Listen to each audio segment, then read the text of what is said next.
شعبہ نے بیان کیا ان سے عمر بن مرہ نے، ان سے ابراہیم نے اور ان سے مسروق نے کہ عبداللہ بن عمر رضی اللہ عنہ کے یہاں عبداللہ بن مسعود رضی اللہ عنہ کا ذکر ہوا تو انہوں نے کہا میں ان سے ہمیشہ محبت رکھوں گا، کیونکہ میں نے رسول کریم صلی اللہ علیہ وسلم کو یہ فرماتے سنا ہے کہ 4 اشخاص سے قرآن سیکھو۔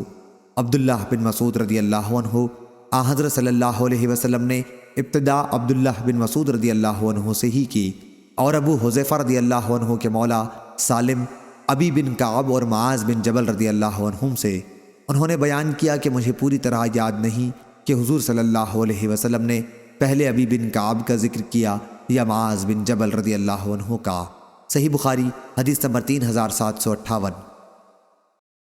سلیمان نے بیان کیا، کہا میں نے ابو وائل سے سنا، کہا کہ میں نے مسروق سے سنا۔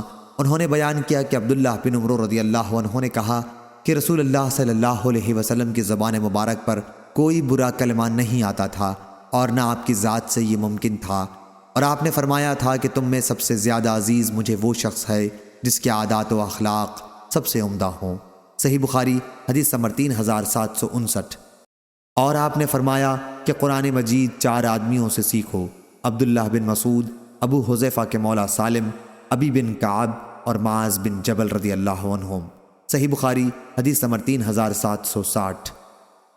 موسیٰ نے بیان کیا، ان سے ابو ایوانہ نے، ان سے مغیرہ نے، ان سے ابراہیم نے، ان سے علقمہ نے کہ میں شام پہنچا تو سب سے پہلے میں نے 2 رکعت نماز پڑھی اور یہ دعا کی کہ اے اللہ مجھے کسی نیک ساتھی کی صحبت سے فیضیابی کی توفیق عطا فرما۔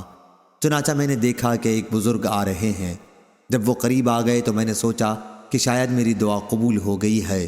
انہوں نے دریافت فرمایا آپ کا وطن کہاں ہے؟ میں نے عرض کیا کہ میں کوفہ کا رہنے والا ہوں۔ اس پر انہوں نے فرمایا کیا تمہارے یہاں صاحب و سادہ و مطہرہ عبداللہ بن مسعود رضی اللہ عنہ نہیں ہیں؟ کیا تمہارے یہاں وہ صحابی نہیں ہیں جنہیں شیطان سے اللہ کی پناہ مل چکی ہے، یعنی عمار بن یاسر رضی اللہ عنہ؟ کیا تمہارے یہاں سربستہ رازوں کے جاننے والے نہیں ہیں کہ جنہیں ان کے سوا اور کوئی نہیں جانتا؟ پھر دریافت فرمایا ابن ام عبد عبداللہ بن مسعود رضی اللہ عنہ آیت واللیل کی قرأت کس طرح کرتے ہیں؟ میں نے عرض کیا کہ واللیل اذا یغشی والنہار اذا تجلی والذکر والانثی۔ آپ نے فرمایا کہ مجھے بھی رسول اللہ صلی اللہ علیہ وسلم نے خود اپنی زبان مبارک سے اسی طرح سکھایا تھا، لیکن اب شام والے مجھے اس طرح قرأت کرنے سے ہٹانا چاہتے ہیں۔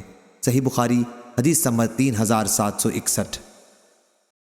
شعبہ نے بیان کیا، ان سے ابو اسحاق نے، ان سے عبد الرحمن بن زید نے بیان کیا کہ ہم نے حضرت حذیفہ رضی اللہ عنہ سے پوچھا کہ صحابہ میں نبی کریم صلی اللہ علیہ وسلم سے عادات و اخلاق اور طور طریق میں سب سے زیادہ قریب کون سے صحابی تھے تاکہ ہم ان سے سیکھیں؟ انہوں نے کہا کہ اخلاق، طور و طریق اور سیرت و عادت میں ابن ام عبد سے زیادہ حضرت صلی اللہ علیہ وسلم سے قریب اور کسی کو میں نہیں سمجھتا۔ صحیح بخاری حدیث نمبر 3762۔ ابراہیم بن یوسف بن ابی اسحاق نے بیان کیا، کہا کہ مجھ سے میرے والد نے بیان کیا۔ ان سے ابو اسحاق نے کہا کہ مجھ سے اسود بن یزید نے بیان کیا، کہا کہ میں نے حضرت ابو موسیٰ اشعری رضی اللہ عنہ سے سنا۔ انہوں نے بیان کیا کہ میں اور میرے بھائی یمن سے مدینہ طیبہ حاضر ہوئے اور ایک زمانے تک یہاں قیام کیا۔ ہم اس پورے عرصے میں یہی سمجھتے رہے کہ عبداللہ بن مسعود رضی اللہ عنہ نبی کریم صلی اللہ علیہ وسلم کے گھرانے ہی کے ایک فرد ہیں، کیونکہ حضور صلی اللہ علیہ وسلم کے گھر میں عبداللہ بن مسعود رضی اللہ عنہ اور ان کی والدہ کا بکثرت جانا ہم خود دیکھا کرتے تھے۔ صحیح بخاری حدیث نمبر 3763۔ معافی نے بیان کیا، ان سے عثمان بن اسود نے اور ان سے ابن ابی ملیکہ نے بیان کیا کہ حضرت معاویہ رضی اللہ عنہ نے عشاء کے بعد وتر کی نماز صرف 1 رکعت پڑھی۔ وہیں حضرت ابن عباس رضی اللہ عنہ کے مولا قریب بھی موجود تھے۔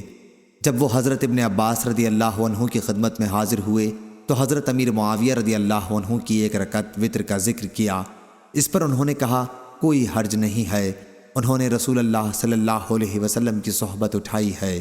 صحیح بخاری حدیث نمبر 3764۔ نافع بن عمر نے بیان کیا، کہا مجھ سے ابن ابی ملیکہ نے بیان کیا کہ حضرت عبداللہ بن عباس رضی اللہ عنہ سے کہا گیا کہ امیر المومنین حضرت معاویہ رضی اللہ عنہ کے متعلق آپ کیا فرماتے ہیں؟ انہوں نے وتر کی نماز صرف 1 رکعت پڑھی ہے۔ انہوں نے کہا کہ وہ خود فقیہ ہیں۔ صحیح بخاری حدیث نمبر 3765۔ شعبہ نے بیان کیا، ان سے ابو طیاح نے بیان کیا، انہوں نے حمران بن ابان سے سنا کہ معاویہ رضی اللہ عنہ نے کہا، تم لوگ ایک خاص نماز پڑھتے ہو۔ ہم لوگ نبی کریم صلی اللہ علیہ وسلم کی صحبت میں رہے اور ہم نے کبھی آپ کو اس وقت نماز پڑھتے نہیں دیکھا، بلکہ آپ نے تو اس سے منع فرمایا تھا۔ حضرت معاویہ رضی اللہ عنہ کی مراد عصر کے بعد 2 رکعت نماز سے تھی، جسے اس زمانے میں بعض لوگ پڑھتے تھے۔ صحیح بخاری حدیث نمبر 3766۔ ابن آئینہ نے بیان کیا، ان سے عمرو بن دینار نے، ان سے ابن ابی ملیکہ نے اور ان سے حضرت مسعور بن مخرمہ رضی اللہ عنہ نے کہ رسول اللہ صلی اللہ علیہ وسلم نے فرمایا کہ فاطمہ میرے جسم کا ایک ٹکڑا ہے، جس نے اسے ناراض کیا، پس تحقیق اس نے مجھے ناراض کیا۔ صحیح بخاری حدیث نمبر 3767۔ لیث نے بیان کیا، ان سے یونس نے، ان سے ابن شہاب نے بیان کیا، ان سے ابو سلمہ نے بیان کیا اور ان سے حضرت عائشہ رضی اللہ عنہا نے بیان کیا کہ رسول اللہ صلی اللہ علیہ وسلم نے ایک دن فرمایا، اے عائش، یہ جبریل علیہ السلام تشریف رکھتے ہیں اور تمہیں سلام کہتے ہیں۔ میں نے اس پر جواب دیا، وعلیہ السلام ورحمۃ اللہ وبرکاتہ۔ آپ وہ چیز ملاحظہ فرماتے ہیں جو مجھ کو نظر نہیں آتی۔ صحیح بخاری حدیث نمبر 3768۔ شعبہ نے بیان کیا، کہا امام بخاری رحمہ اللہ نے، اور ہم سے عمرو نے بیان کیا، کہا ہم کو شعبہ نے خبر دی، انہیں عمرو بن مرہ نے اور انہیں حضرت ابو موسیٰ اشعری رضی اللہ عنہ نے کہ نبی کریم صلی اللہ علیہ وسلم نے فرمایا، مردوں میں تو بہت سے کامل پیدا ہوئے، لیکن عورتوں میں مریم بنت عمران فرعون کی بیوی آسیہ کے سوا اور کوئی کامل پیدا نہیں ہوئی، اور عائشہ کی فضیلت عورتوں پر ایسی ہے جیسے سرید کی فضیلت بقیہ تمام کھانوں پر ہے۔ صحیح بخاری حدیث نمبر 3769۔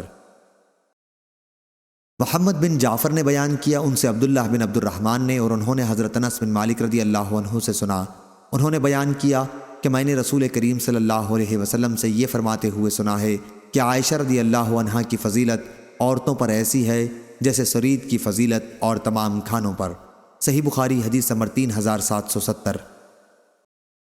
عبد الوہاب بن عبد المجید نے بیان کیا، ہم سے ابن عون نے بیان کیا، ان سے قاسم بن محمد نے کہ حضرت عائشہ رضی اللہ عنہا بیمار پڑی تو حضرت ابن عباس رضی اللہ عنہ عیادت کے لیے آئے اور عرض کیا، ام المومنین آپ تو سچے جانے والے کے پاس جا رہی ہیں، یعنی رسول اللہ صلی اللہ علیہ وسلم اور ابو بکر رضی اللہ عنہ کے پاس۔ عالم برزخ میں ان سے ملاقات مراد تھی۔ صحیح بخاری حدیث نمبر 3771۔ شعبہ نے بیان کیا، ان سے حکم نے اور انہوں نے ابو وائل سے سنا، انہوں نے بیان کیا کہ جب علی رضی اللہ عنہ نے عمار اور حسن رضی اللہ عنہ کو کوفہ بھیجا تھا تاکہ لوگوں کو اپنی مدد کے لیے تیار کریں، تو عمار رضی اللہ عنہ نے ان سے خطاب کرتے ہوئے فرمایا تھا، مجھے بھی خوب معلوم ہے کہ عائشہ رضی اللہ عنہا رسول اللہ صلی اللہ علیہ وسلم کی زوجہ مطہرہ ہیں، اس دنیا میں بھی اور آخرت میں بھی، لیکن اللہ تعالیٰ تمہیں آزمانا چاہتا ہے کہ دیکھے تم علی رضی اللہ عنہ کا اتباع کرتے ہو جو برحق خلیفہ ہیں یا عائشہ رضی اللہ عنہا کا۔ صحیح بخاری حدیث نمبر 3772۔ ابو اسامہ نے بیان کیا، ان سے ہشام نے، ان سے ان کے والد نے اور ان سے عائشہ رضی اللہ عنہا نے کہ نبی کریم صلی اللہ علیہ وسلم کے ساتھ ایک غزوہ میں جانے کے لیے آپ نے اپنی بہن اسماء رضی اللہ عنہا سے ایک ہار عاریتاً لے لیا تھا۔ اتفاق سے وہ راستے میں کہیں گم ہو گیا۔ حضور اکرم صلی اللہ علیہ وسلم نے اسے تلاش کرنے کے لیے چند صحابہ رضی اللہ عنہم کو بھیجا۔ اس دوران میں نماز کا وقت ہو گیا تو ان حضرات نے بغیر وضو کے نماز پڑھ لی۔ پھر جب حضرت صلی اللہ علیہ وسلم کی خدمت میں حاضر ہوئے تو آپ سے صورتحال کے متعلق عرض کیا۔ اس کے بعد تیمم کی آیت نازل ہوئی۔ اس پر اسید بن حضیر رضی اللہ عنہ نے کہا، تمہیں اللہ تعالیٰ جزائے خیر دے، خدا کی قسم تم پر جب بھی کوئی مرحلہ آیا تو اللہ تعالیٰ نے اس سے نکلنے کی سبیل تمہارے لیے پیدا کر دی اور تمام مسلمانوں کے لیے بھی اس میں برکت پیدا فرمائی۔ صحیح بخاری حدیث نمبر 3773۔ اسامہ نے بیان کیا، ان سے ہشام نے، ان سے ان کے والد نے کہ رسول کریم صلی اللہ علیہ وسلم اپنے مرض الوفات میں بھی ازواج مطہرات کی باری کی پابندی فرماتے رہے، البتہ یہ دریافت فرماتے رہے کہ کل مجھے کس کے یہاں ٹھہرنا ہے، کیونکہ آپ حضرت عائشہ رضی اللہ عنہا کی باری کے خواہاں تھے۔ حضرت عائشہ رضی اللہ عنہا نے بیان کیا کہ جب میرے یہاں قیام کا دن آیا تو آپ صلی اللہ علیہ وسلم کو سکون ہوا۔ صحیح بخاری حدیث نمبر 3774۔ عبداللہ بن عبد الوہاب نے بیان کیا، کہا ہم سے حماد نے کہا، ہم سے ہشام نے، انہوں نے اپنے والد عروہ سے، انہوں نے کہا کہ لوگ حضرت صلی اللہ علیہ وسلم کو تحفے بھیجنے میں حضرت عائشہ رضی اللہ عنہا کی باری کا انتظار کیا کرتے تھے۔ حضرت عائشہ رضی اللہ عنہا کہتی ہیں کہ میری سوکنیں سب ام سلمہ رضی اللہ عنہا کے پاس گئیں اور ان سے کہا، اللہ کی قسم لوگ جان بوجھ کر اپنے تحفے اس دن بھیجتے ہیں جس دن حضرت عائشہ رضی اللہ عنہا کی باری ہوتی ہے۔ ہم بھی حضرت عائشہ رضی اللہ عنہا کی طرح اپنے لیے فائدہ چاہتی ہیں، اس لیے تم حضرت صلی اللہ علیہ وسلم سے کہو کہ آپ لوگوں کو فرما دیں کہ میں جس بھی بیوی کے پاس ہوں، جس کی بھی باری ہو، اسی گھر میں تحفے بھیج دیا کرو۔ ام سلمہ رضی اللہ عنہا نے یہ بات حضرت صلی اللہ علیہ وسلم کے سامنے بیان کی۔ آپ نے کچھ بھی جواب نہیں دیا۔ انہوں نے دوبارہ عرض کیا، جب بھی جواب نہ دیا، پھر تیسری بار عرض کیا تو حضرت صلی اللہ علیہ وسلم نے فرمایا، اے ام سلمہ رضی اللہ عنہا، عائشہ رضی اللہ عنہا کے بارے میں مجھ کو نہ ستاؤ۔ اللہ کی قسم تم میں سے کسی بیوی کے لحاف میں جو میں اوڑھتا ہوں سوتے وقت مجھ پر وحی نازل نہیں ہوتی۔ ہاں، عائشہ کا مقام یہ ہے ان کے لحاف میں وحی نازل ہوتی ہے۔ صحیح بخاری حدیث نمبر 3775۔